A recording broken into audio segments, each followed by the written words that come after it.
आप सुन रहे हैं 92.7 बिग एफएम पर once upon a time in Bollywood. 92.7 big FM पर एक बार फिर से स्वागत है आपका एक खास शो में जिसका नाम है once upon a time in Bollywood. मैं हूं सिद्धार्थ, तो मेरे साथ हैं जानी मानी फिल्म क्रिटिक और ऑथर भावना सोमाया जी। एक ऐसा शो जहां हम बात करते हैं ऐसी फिल्मी हस्तियों की जिन्होंने एक अमिट छाप छोड़ी फिल्म मेकिंग पर और हिंदुस्तानी फिल्म हिस्ट्री पर। आज उसी कड़ी में हम बात करने वाले हैं जाने माने actor, director, producer Shekhar Kapoor साहब के बारे में। शेखर कपूर साहब वैसे तो किसी तारीफ के मोहताज नहीं है, लेकिन भावना जी, हमारे सुनने वाले जानना चाहेंगे कि फिल्मों में उनकी एंट्री हुई कैसे। लेट 70s में या अर्ली 70s में शेखर कपूर एक बहुत ही फ्लरिशिंग चार्टर्ड अकाउंटेंट थे लॉस एंजलिस में। बस अपने काम से उबा गए और चले आए इंडिया, और दिल में सोचा कि कुछ नया और कुछ अलग करना है। उनकी मुलाकात हुई उनके मामा से, देवानंद, चेतनानंद विजयानंद देवानंद उनके मामा है, और कहा कि देव साहब बस काम में मन नहीं लग रहा है। उस समय देव साहब इश्क इश्क की शूटिंग के लिए गए थे और शेखर कपूर को साथ लेकर गए। वो उनको असिस्ट भी करते थे और साथ में उन्होंने शबाना आजमी के साथ एक रोमांटिक रोल भी किया। जब वो वहाँ से लौट आए तो शेर को खून लग गया था। अब शेखर कपूर ने सोचा कि वैसे ही वो देव साहब के नेव्यू है और गुड लुक्स तो फैमिली में थी, इसलिए उन्होंने सिनेमा में काम करना शुरू कर दिया। और लक की बात थी कि उस वक्त माहौल ऐसा था कि जुहू में सारे एक्टर्स हर रविवार को मिलते थे और पूरा दिन साथ बिताते थे, तो कोई ना कोई उनको फिल्म मिलती गई। इन्हीं लंबी लिस्ट में एक फिल्म थी जान हाजिर है, जिसके गाने बहुत अच्छे थे। टूटे खिलौने, जो उन्होंने कुंकी आनंद, जो चेतन साहब के बेटे थे, साथ मिलकर प्रोड्यूस की थी। शबाना आजमी ने उसमें एक बहुत अच्छा रोल किया और कैफी साहब ने सारे गाने लिखे थे, कैफी आजमी ने, जो गाने बड़े हिट हुए। और बासु चैटर्जी ने उनको जीना यहाँ में काम दिया। शेखर कपूर के बारे में एज एन एक्टर कहा जाता था कि गुड लुकिंग है मगर फोकस नहीं कर पाते हैं। फोकस यानी कैमरा में आंखें मिलाकर फोकस नहीं कर पाते हैं। कैमरा में आंखें ना मिला पाए, ये एक ड्रॉबैक हो सकता है एज एन एक्टर, लेकिन शायद ये फोकस कहीं और था, कैमरे के पीछे। डायरेक्शन करने की कैसे सोची शेखर कपूर साहब ने। एज एन एक्टर बहुत ज्यादा चल नहीं पाए, फिर उन्होंने डायरेक्शन की सोची। ये कैसे हुआ? शेखर कपूर खुद जानते थे कि वो अच्छे एक्टर नहीं है, मगर उनको सिनेमा और स्टोरी से बहुत लगाव था और वो हमेशा शबाना आजमी को सेट पे या उनके घर पे कहानियां सुनाते थे।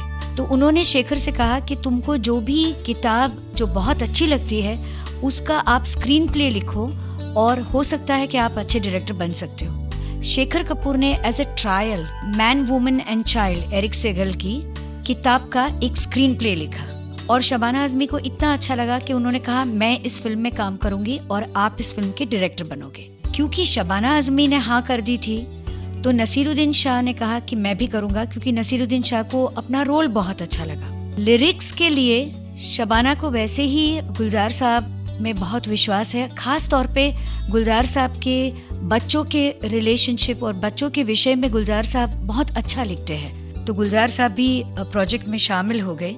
अब खोज थी 3 बच्चों की, क्योंकि फिल्म में 3 बच्चों की जरूरत थी। एक के लिए छोटी उर्मिला मटोंडकर को चुना गया। बहुत सारे ऑडिशंस हुए जिनमें से उनको एक बच्ची मिली, मिनी, जो उर्मिला की छोटी बहन का किरदार करती है। और जुगल को ढूंढने के लिए शेखर कपूर ने बहुत बहुत बहुत मेहनत की, क्योंकि उन्होंने कहा जब तक ये खूबसूरत बच्चा मुझे नहीं मिलता तब तक ये फिल्म चल ही नहीं सकती, क्योंकि पूरे ऑडियंस को ये बच्चे से लगाव हो जाना चाहिए।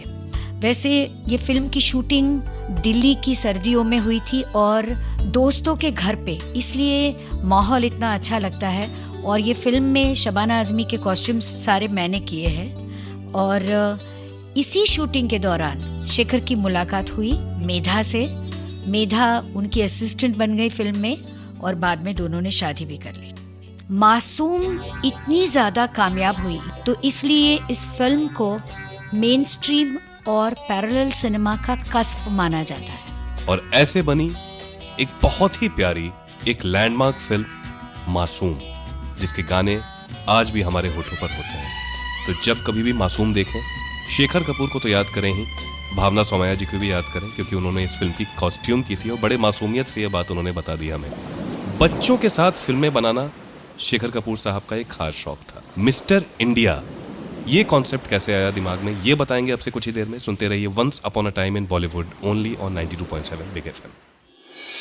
आप सुन रहे हैं 92.7 बिग एफएम पर once upon a time in Bollywood.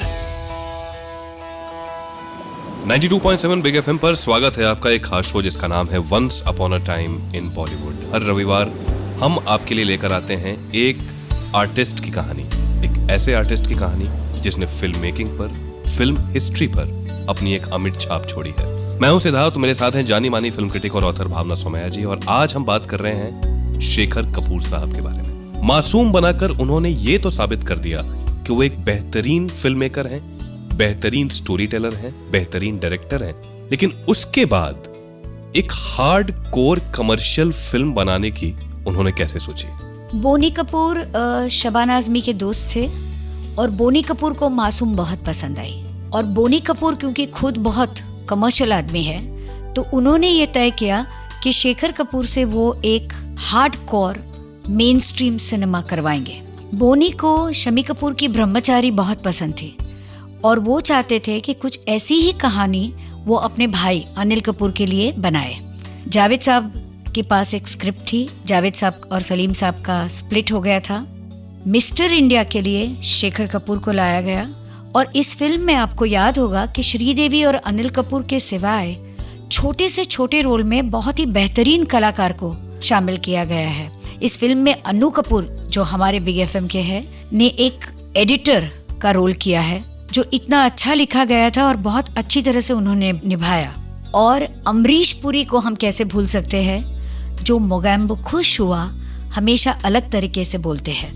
इस दौरान शेखर कपूर से लोगों की एक्सपेक्टेशंस बढ़ रही थी और शेखर कपूर खुद अपने लिए एम्बिशियस बन रहे थे। इसी दौरान उन्होंने कुछ 4-5 फिल्में एज एन एक्टर की, जिसमें से एक गोविंद निहलानी की दृष्टि थी, एक टीवी सीरियल की जिसका नाम उड़ान था, और कुछ 2-3 फिल्में अनाउंस की, स्टार्ट की और कभी कंप्लीट नहीं की। जोशीले जो शुरू हुई और उन्होंने कहा कि वो इसकी जिम्मेदारी नहीं लेंगे। दुश्मनी, जिसमें उन्होंने अपना नाम दिया और फिर वापस ले लिया।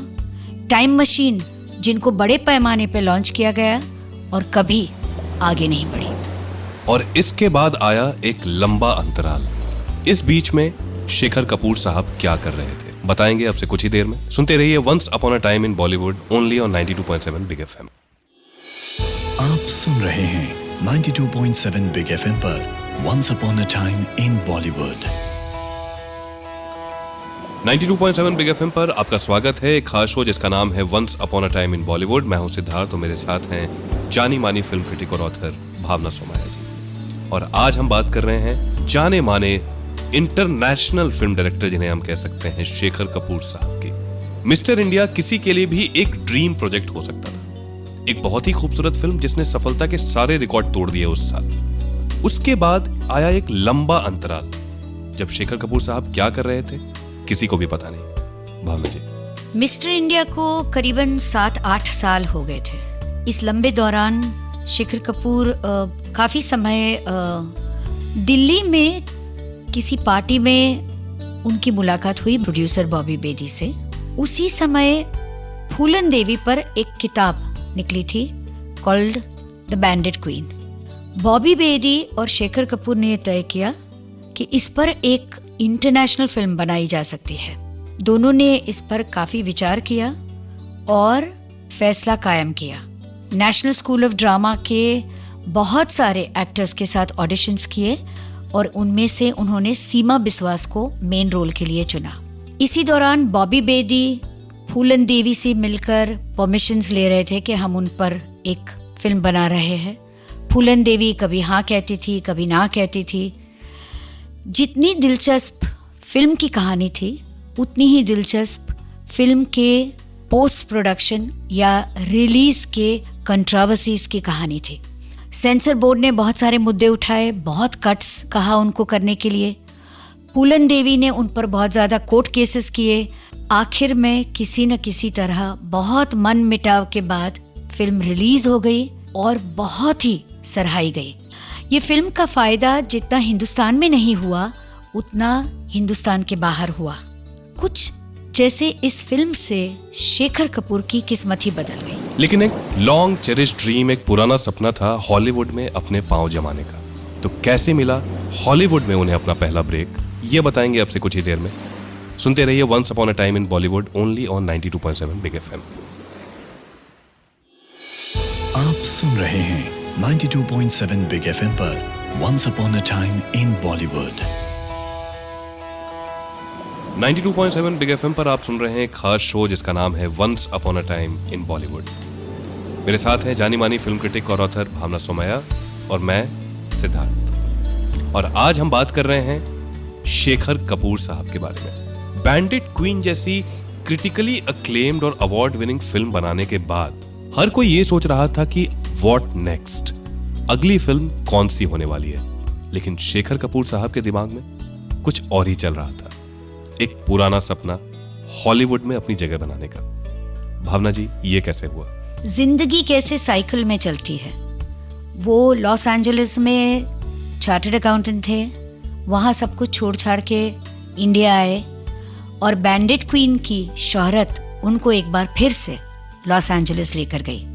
इस बार not as a chartered accountant but as an international film maker, मतलब होने वाले थे। लॉस एंजलिस में उन्होंने एक घर खरीद लिया और बैंडिट क्वीन की वजह से वो बहुत सारे हॉलीवुड प्रोडक्शन हाउसेस के साथ दोस्त बन गए। इसी दौरान उनको एक फिल्म का मौका मिला, एलिजाबेथ, जो एक रानी की कहानी थी।